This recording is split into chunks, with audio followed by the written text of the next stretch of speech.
At the beginning of a new year, we look at all the things we want to start doing this year. Habits we want to build, practices we want to start, routines we want to develop. And this is great. A new year is a chance for a new you, new things that you can start doing. But Stoic philosophy is also a philosophy of elimination. Seneca started each year by plunging into the freezing Tiber River. This was a way of washing himself clean. He thought it was like a metaphorical cleansing.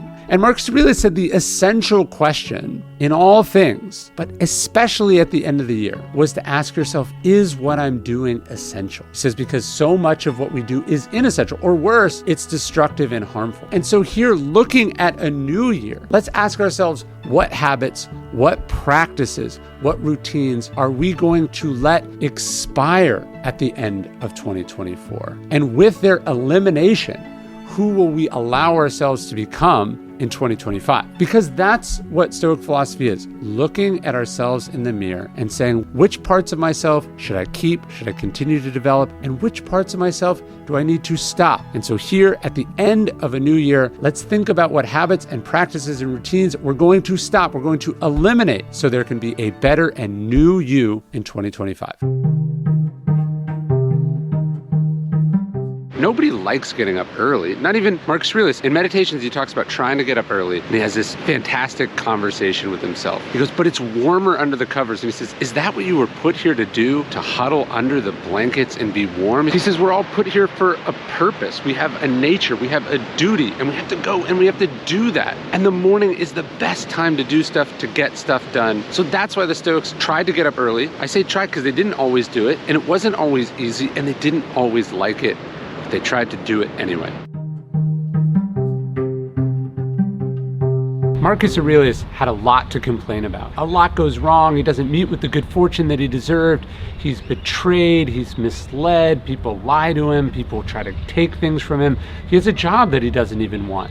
And yet nowhere in Meditations, what he thinks is his private diary that no one is going to read, we never once see him complain about any of this. He doesn't complain about being unappreciated. He doesn't complain about being abused. He doesn't complain about being put upon. He doesn't complain about the stress. He doesn't do any of it. Because, as he says in Meditations, we should never be overheard complaining, not even to ourselves.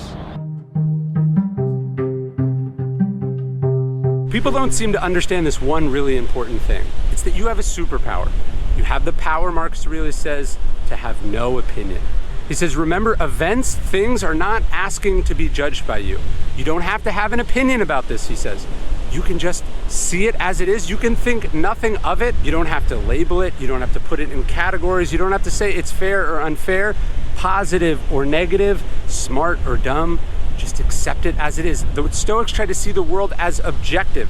Try not to insert opinions or judgments on top of things, because this is the path to peace. It's the path to wisdom. And of course, being agnostic in this way allows you to get to work doing what you need to do, rather than wasting your time labeling, judging, and having opinions about stuff that is not up to you. You can't learn that which you think you already know. That's Epictetus. He was sent the best and the brightest students from all over the Roman Empire. But he understood that conceit was the enemy. The problem with being a know-it-all is that it's true. It's impossible for you to know anything more. If you come to learning from a place of humility, if you come to it like Socrates did, the great hero of the Stoic, that you know what you don't know, or that you understand that you know very little, then it becomes possible for you to learn so much more. It's impossible to learn that which you think you already know. Focus on what you don't know. Focus on how much there is left to learn. Always stay a student. That's how you get better, smarter, and wiser.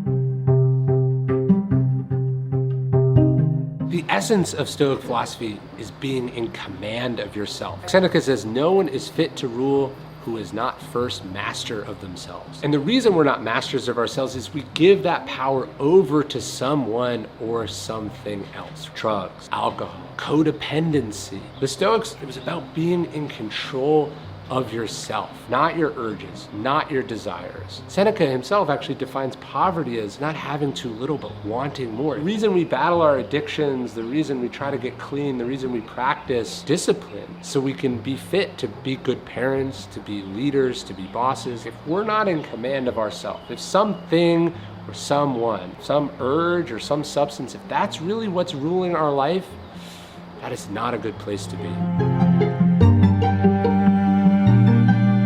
You have to stop doing less than your best. There's this great story about Jimmy Carter. He's being interviewed. He wants to get this job when he's a naval officer. And after Carter has talked about how he did in school, the grades he got, the tests he passed, the things he learned, the interviewer looks at him and goes, "But did you always do your best?" And Carter has to answer him honestly. And he goes, "No, I guess I didn't always do my best." And the man looks at him and he says, "Why not?" And he gets up and he leaves the room. And that question haunts Carter for the rest of his life. Why didn't he always do his best? And as you look back on your own life, on last year and the years before, why didn't you always give your best? Why are you doing things that you don't think deserve your best? This year we have to do our best at whatever we're doing. We have to give everything that we have. That is one of the things that we control, right? We don't control whether we succeed. We don't control whether we win. We don't control whether we get recognized for what we do, but we do control whether we do our best, whether we give everything we have. And as the great Steve Prefontaine quote goes, giving less than your best is to cheat the gift, not just the gift of your talents, I would say, but also the gift of the time in front of you,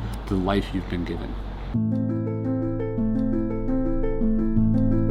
Look, it's a bad use of your creativity. The time you're spending imagining what might happen, the conversations you're making up in your head, the things that you think people are thinking about you. This is a bad way to deploy your creativity. You're using it to make yourself miserable. You're imagining these terrible scenarios. Notice you're never imagining things going well, people liking you. You're putting your imagination to work on your anxiety, on your self-consciousness, on your doubt, and it's just not a good use of it. The Stoics would say our mind is this incredibly powerful thing. How are you going to deploy it? How are you going to use it? Are you going to use it to torture yourself, or are you going to use it to move yourself forward, to solve problems or create them? You have to quit holding on to stuff. I don't mean physical possessions, although you should stop hanging on to those too. The Stoics would say that you have to let go, right? It already happened, it's done. Grudges aren't helping you, regrets aren't helping you. There's a great New Year's tradition where people would write down all the things that they're hanging on to, that they regret, that they're mad about, and then on New Year's they would light it on fire and they'd watch it sort of dissolve into smoke. The Stoics would say that holding on to things, regretting things, hanging on to grudges or pain, like, it's not serving you, it's not serving the world, and it's not going to make you who you're capable of being this year. So let's start the new year by letting go of things. We have to quit holding on to things.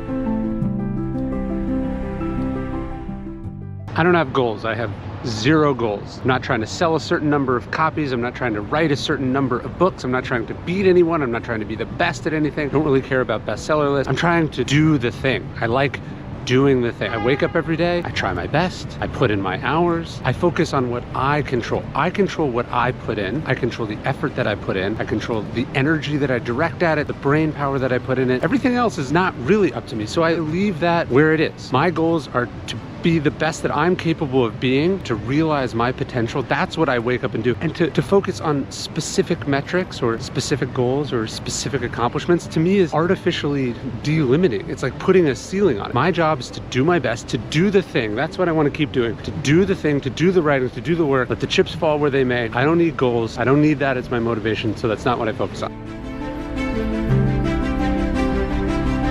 Actually, Ramit Sethi said this to me once. He said, you don't owe anyone a response. And his point was that, just because an unsolicited email comes in doesn't mean you have to reply to that person. There was a time early in my life when I believed in inbox zero, and that plan has had to get abandoned as I've gotten older and more successful, because I value other things. Of course, again, I want to reply, and there are people I do get back quickly to, but I've had to realize that the preconceived notion I have of what being caught up is actually preventing me from getting caught up on what's truly important. Eisenhower has that decision matrix about what's urgent and what's important, and sometimes the things that come in, the inbound inquiries, they feel important, but actually they're just urgent.